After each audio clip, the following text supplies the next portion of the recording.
O que parecia ser só mais uma noite comum na televisão brasileira acabou se tornando um dos confrontos mais intensos e inesperados já transmitidos ao vivo.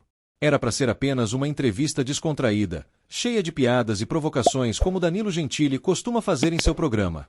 Mas bastaram poucos minutos para que o clima mudasse completamente. Bastou um nome para que tudo saísse do controle: Nicolas Ferreira. A plateia ainda ria quando o apresentador, com seu sorriso característico, anunciou o convidado da noite. Mas os aplausos foram imediatamente misturados com vaias discretas.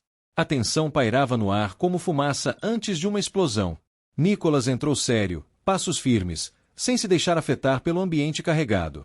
Gentili não perdeu tempo e lançou sua primeira provocação em tom de piada, questionando se o deputado seria capaz de salvar o Brasil em uma só noite ou se precisaria de mais um mandato. O público riu, como era esperado. Mas Nicolas não. Ele respondeu com frieza, devolvendo a provocação com uma crítica direta. Se o Brasil dependesse de piadas mal contadas, talvez Danilo fosse o salvador da pátria. O estúdio gelou. Por alguns segundos, ninguém soube se devia rir, aplaudir ou simplesmente esperar. O que se seguiu foi uma escalada tensa, em que cada frase era como uma flecha lançada com precisão. Gentili tentou manter o controle, mas percebeu que o convidado não estava ali para fazer parte do show. Quando acusou Nicolas de querer impor uma visão única de mundo disfarçada de moralidade, ouviu em resposta que censura não é proteger valores, censura é usar o microfone para humilhar milhões em nome da comédia. A plateia se dividiu. Parte aplaudiu de pé. Parte vaiou com força. O debate estava oficialmente lançado. Não havia mais espaço para risos fáceis. Era uma batalha de visões de mundo. Com o clima esquentando, Gentili passou do tom irônico para o confronto direto. Questionou os valores defendidos por Nicolas e o acusou de ignorar a diversidade do Brasil. A resposta do deputado veio como uma lâmina: liberdade não é zombar da fé, da tradição ou dos princípios que sustentam uma nação. Isso não é diversidade, é desrespeito disfarçado de modernidade. O ambiente, que antes era descontraído, agora era denso, carregado, como se cada palavra pudesse acender um novo incêndio. O auge veio quando Gentili, num ataque desesperado, insinuou que Nicolas pregava uma moralidade seletiva enquanto acumulava acusações de intolerância. A resposta foi certeira: intolerância é impor o riso às custas da dor do outro. O que defendo são os valores que construíram a base do nosso país, não os delírios que você tenta vender como humor inteligente. Foi nesse momento que a plateia parou de vez. Era impossível ignorar a gravidade do que estava acontecendo. Pela primeira vez em seu próprio programa, Danilo Gentili parecia sem palavras.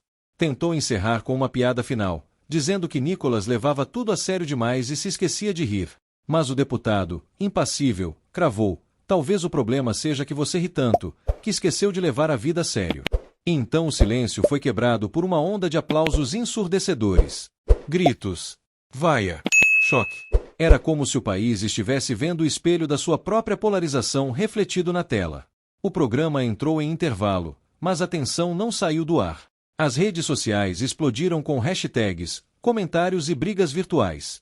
O embate entre Nicolas e Gentili já era manchete antes mesmo do segundo bloco começar. Quando as luzes se acenderam novamente, o público mal respirava. Gentili, com um sorriso tenso, tentava recuperar o controle. Nicolas, com expressão firme, parecia mais focado do que nunca. A discussão continuou em outro nível. Agora, Danilo acusava o deputado de silenciar minorias com seu discurso. Nicolas rebateu dizendo que proteger valores não é calar ninguém, é garantir que, enquanto as minorias têm voz, as maiorias não sejam proibidas de existir. A verdadeira intolerância, disse ele, é rotular qualquer opinião contrária como discurso de ódio. Gentili mudou a abordagem. Tentou desviar para o humor, dizendo que talvez ele mesmo não pudesse mais fazer piadas se tivesse que seguir uma cartilha aprovada pelo Congresso. Nicolas sorriu, pela primeira vez, com ironia. O problema, disse ele, é que você confunde liberdade de expressão com licença para ofender. Piada não é desculpa para preconceito, especialmente quando você tem milhões te ouvindo. A essa altura, o estúdio já não parecia mais um programa de auditório. Era uma arena. Cada fala gerava reações intensas. Cada resposta parecia mais afiada que a anterior. Danilo insistiu: quem decide o que é ofensivo? Você? O Congresso? Ou vai querer criar um manual de piadas autorizadas? O silêncio que se seguiu foi absoluto. E então veio a resposta: não sou eu quem decide. A sociedade decide. Se milhões se sentem ofendidos, talvez seja hora de repensar se isso é humor, ou só provocação disfarçada de inteligência.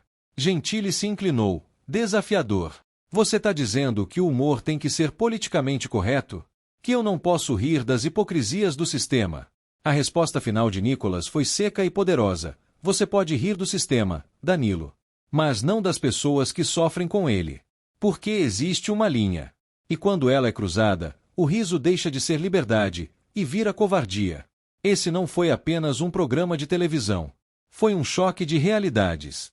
Um confronto entre quem vê o mundo como um palco para piadas e quem enxerga cada palavra como um tijolo na construção de uma nação. Quem assistiu até o fim entendeu que essa discussão vai muito além de um comediante e um político. É sobre os rumos que o Brasil está tomando. Sobre o que estamos dispostos a tolerar em nome do riso. E, mais ainda, sobre até onde vai a nossa responsabilidade com aquilo que falamos ou aplaudimos. Agora me diga você, de que lado está? Você acredita que o humor deve ter limites? Ou acha que vale tudo em nome da liberdade de expressão? Comente aqui embaixo. Quero saber a sua opinião. Porque essa conversa ainda está longe de acabar.